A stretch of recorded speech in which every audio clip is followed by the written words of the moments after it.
ಇವತ್ತು ಕುಮಾರಸ್ವಾಮಿ ಅವರು ಒಂದು ಪ್ರೆಸ್ ಮೀಟನ್ನು ಮಾಡ್ತಾರೆ. ನೋಡ್ರಿ, ನಾನು ಎಲ್ಲಾದರೂ ಈ ಸೈನ್ ನಂದು ಅಂತ ಪ್ರೂವ್ ಮಾಡಿಬಿಡಿ. ನಾನು ಸೈನೇ ಮಾಡಿಲ್ಲ ರೀ, ಇದಕ್ಕೆ ಯಾವ FSL ಬೇಕಾದ್ರೂ ಕೊಟ್ಬಿಡಿ, ಇದನ್ನು ನಾನು ಈ ಗಣಿಗಾರಿಕೆಗೆ ಅನುಮತಿ ಕೊಟ್ಟಿಲ್ಲ, ಪ್ರೂವ್ ಮಾಡಿಬಿಡಲಿ. ಜಗತ್ತಲ್ಲಿ ಬರೀ ಇಂಡಿಯಾದಲ್ಲ, ಯಾವ ದೇಶಕ್ಕೆ ಹೋಗಬೇಕಾದ್ರೂ ಚೆಕ್ ಮಾಡಲಿ ಅಂತಲ್ಲಿ. ಅಲ್ಲಿ ಕುಮಾರಸ್ವಾಮಿ ಅವರ ಸೈನ್ ಇದೆ, ಆದರೆ ಈ ಸಹಿ ನಾನು ಮಾಡಿಲ್ಲ ಅಂತ ಕುಮಾರಸ್ವಾಮಿ ಅವರ ವಾದ. ಆಯಿತು, ಒಂದು ಭಾಗ ಇದು. ಅಂದರೆ ಸಾಯಿ ವೆಂಕಟೇಶ್ವರ ಕಂಪನಿಗೆ ಮೈನಿಂಗ್ಗೆ 550 ಎಕರೆ ನಾನು ಜಮೀನು ಮಂಜೂರು ಮಾಡಿಲ್ಲ ಅಂತ, ಮುಖ್ಯಮಂತ್ರಿಯಾಗಿ ನಾನು ಮಂಜೂರು ಮಾಡಿಲ್ಲ ಅಂತ, ಮುಖ್ಯಮಂತ್ರಿಗಳೇ ಮಂಜೂರು ಮಾಡಿರೋದು ಅಂತ ಒಂದು ವಾದ ಇದೆ. ತನಿಖೆ ನಡೀತಾ ಇದೆ, ಒಂದು ಕಡೆ ತನಿಖೆ ನಡೀಲಿ. ಇಲ್ಲಿ ಬಂದ ಪ್ರಶ್ನೆ ಏನು ಅಂತ ಹೇಳಿದ್ರೆ, ಸರಿ 550 ಎಕರೆಯಲ್ಲಿ ಮುಖ್ಯಮಂತ್ರಿ ಹೆಸರಲ್ಲೇ ಒಂದು ಮಂಜೂರಾಯಿತು ಅಂತ ಬಂತು, ಯಾರೋ ಅದನ್ನು ಫೋರ್ಜರಿ ಮಾಡಿಬಿಟ್ಟಿದ್ರು, ನಕಲಿ ಸೈನ್ ಮಾಡಿಬಿಟ್ಟಿದ್ರು ಅಂತ ಅಂದುಕೊಳ್ಳೋಣ. ತಡೆಯೋ ಜವಾಬ್ದಾರಿ ಯಾರ್ದಿತ್ತು? ಮುಖ್ಯಮಂತ್ರಿದೇ ಇತ್ತು. 2006ರಲ್ಲಿ ಇವರು CM ಆಗಿದ್ದಾಗ ಇವ್ರದ್ದೇ ಇತ್ತದು. ಯಾರೋ ಅಧಿಕಾರಿ ಮಾಡಿಬಿಟ್ಟಿದ್ದಾರೆ, ಅಧಿಕಾರಿ ಒಬ್ಬರ ಅಕೌಂಟಿಗೆ 20 ಲಕ್ಷ ದುಡ್ಡು ಬಂದುಬಿಟ್ಟಿದೆ, ಇದೆಲ್ಲ ಹೇಗೆ ಅಂತ HDK ಕೇಳಿದ್ರು. ಸರಿ, ಆಗ ಒಂದು ಬದ್ಧತೆ ಇದ್ದಾಗ, ಈ ರಾಜ್ಯದ ಸಂಪತ್ತು ಹಾಳಾಗಕ್ಕೆ ನಾನು ಬಿಡಲ್ಲ ಅಂತ ಇದ್ದಿದ್ರೆ, ಯಾರು ಈ ಸೈನ್ ಮಾಡಿದ್ದಾರೋ ತನಿಖೆ ನಡೀಲಿ ಅವ್ರ ಬಗ್ಗೆ.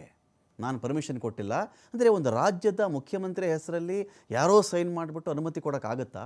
ಅಧಿಕಾರಿನೇ ಮಾಡಿರಲಿ, ಇವ್ರು ಆಪ್ತರೇ ಮಾಡಿರಲಿ, ಇವ್ರ ಸಂಬಂಧಿಕರೇ ಮಾಡಿರಲಿ, ಇನ್ಯಾರೇ ಮಾಡಿರಲಿ, ತನಿಖೆ ಆಗಬೇಕಾಗಿತ್ತಲ್ವೇ? ಅವರು ಹೆಸರು ಬಳಸ್ಕೊಂಡು ಸೈನ್ ಮಾಡಿ 550 ಎಕರೆ ಗಣಿ ಲೂಟಿ ಆಗೋಕ್ಕೆ ಬಿಟ್ಟುಬಿಟ್ರೆ ಜವಾಬ್ದಾರಿ ಬೇಕಲ್ವೇ? ಸ್ಟಾಪ್ ಮಾಡಿಸ್ಬೇಕಿತ್ತು, ಮಾಡಲೇ ಇಲ್ಲ.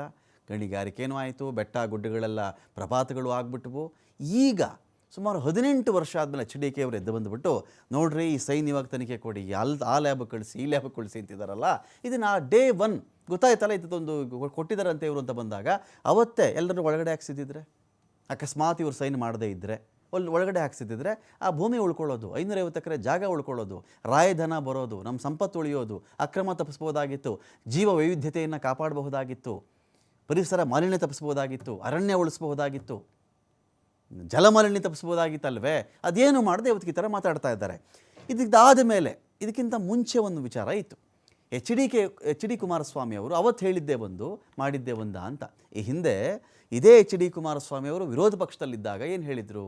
ರಾಜ್ಯ ಸರ್ಕಾರದ ನೀತಿಯಿಂದಾನೇ ಅದಿರು ತೆಗಿತಾ ಇದ್ದಾರೆ, ಇದು ಪ್ರಕೃತಿ ಮೇಲೆ ಮಾಡ್ತಿರ್ತಕ್ಕಂಥ ಬಲಾತ್ಕಾರ.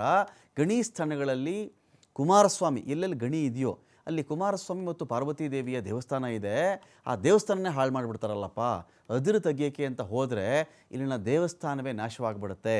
ಕನಿಷ್ಠ 2 ರಿಂದ 3 ಕಿಲೋಮೀಟರ್ ವ್ಯಾಪ್ತಿಯಲ್ಲಿ ಗಣಿಗಾರಿಕೆಗೆ ಅಲ್ಲಿ ಅವಕಾಶ ಕೊಡಬಾರ್ದು. ನಮ್ಮ ಪಕ್ಷ ಅಧಿಕಾರಕ್ಕೆ ಏನಾದರೂ ಬಂದುಬಿಟ್ರೆ ಗಣಿಗಾರಿಕೆಗೆ ಆಸ್ಪದನೆ ಕೊಡಲ್ಲ ಅಂತ ಇದೇ ಕುಮಾರಸ್ವಾಮಿ ಮಾತಾಡಿದ್ರು. 3 ಕಿಲೋಮೀಟರ್ ವ್ಯಾಪ್ತಿಯಲ್ಲಿ ಗಣಿಗಾರಿಕೆಗೆ ಅವಕಾಶ ಕೊಡಲ್ಲ ಅಂತ ಇದೇ ಕುಮಾರಸ್ವಾಮಿ ಮಾತಾಡಿದರು. ಆದರೆ 2006ರಲ್ಲೇ ಕುಮಾರಸ್ವಾಮಿಗಳೇ ಮುಖ್ಯಮಂತ್ರಿ ಆಗಿದ್ದಾಗ ಗಣಿಗಾರಿಕೆಗೆ ಪರ್ಮಿಷನ್ ಕೊಟ್ಟಿದ್ದರು ಅಂತ ಆರೋಪ ಇದೆ. ಇವತ್ತಿಗೆ ತನಿಖೆ ನಡೀತಾ ಇದೆ. ದೇವಸ್ಥಾನ ಉಳಿಸ್ಬೇಕು, ದೇವಸ್ಥಾನ ಹಾಳು ಮಾಡಿಬಿಡ್ತಾರೆ ಅಂತ ಕುಮಾರಸ್ವಾಮಿ ಆಮೇಲೆ ಮಾತಾಡ್ತಾರಲ್ಲ, ಇದರಲ್ಲಿ ಯಾವ್ದು ಸರಿ ಯಾವ್ದು ತಪ್ಪು ಅಂತ ನೋಡಬೇಕು.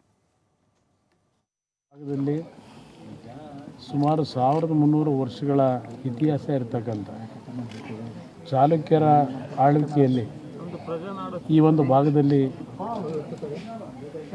ಕುಮಾರಸ್ವಾಮಿ ಮತ್ತು ಪಾರ್ವತಿ ದೇವಿಯ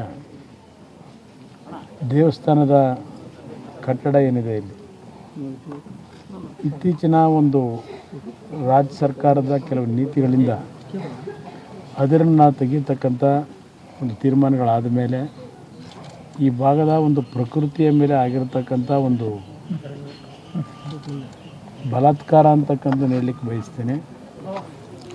ಈ ರೀತಿಯ ಒಂದು ಪ್ರಕರಣಗಳ ನಡೀತಕ್ಕಂಥ ಹಿನ್ನೆಲೆ ಒಳಗೆ ಇವತ್ತು ಕುಮಾರಸ್ವಾಮಿ ರೇಂಜಿನಲ್ಲಿ ಕೆಲವು ಕಂಪನಿಗಳಿಗೆ ಸರ್ಕಾರ ಇವತ್ತು ಗಣಿಗಾರಿಕೆಗೆ ಆಸ್ಪದ ಕೊಡ್ತಕ್ಕಂಥದ್ದೇನಿದೆ. ಈಗಾಗಲೇ ಹಲವಾರು ಸುಪ್ರೀಂ ಕೋರ್ಟ್ನ ತೀರ್ಪುಗಳು ಇದ್ದಾವೆ. ಈ ದೇವಸ್ಥಾನವನ್ನು ಸಂರಕ್ಷಣೆ ಮಾಡ್ತಕ್ಕಂಥ ದೃಷ್ಟಿಯಿಂದ ಈ ಭಾಗದ ಜನರಲ್ಲಿ, ಹಲವಾರು ಜನ ಸಂಶೋಧಕರಲ್ಲಿ ಇರ್ತಕ್ಕಂಥ ಆತಂಕ, ಈ ಒಂದು ಅದನ್ನು ತೆಗಿಲಿಕ್ಕೆ ಹೋಗಿ ಈ ದೇವಸ್ಥಾನ ನಾಶ ಆಗ್ತಕ್ಕಂಥ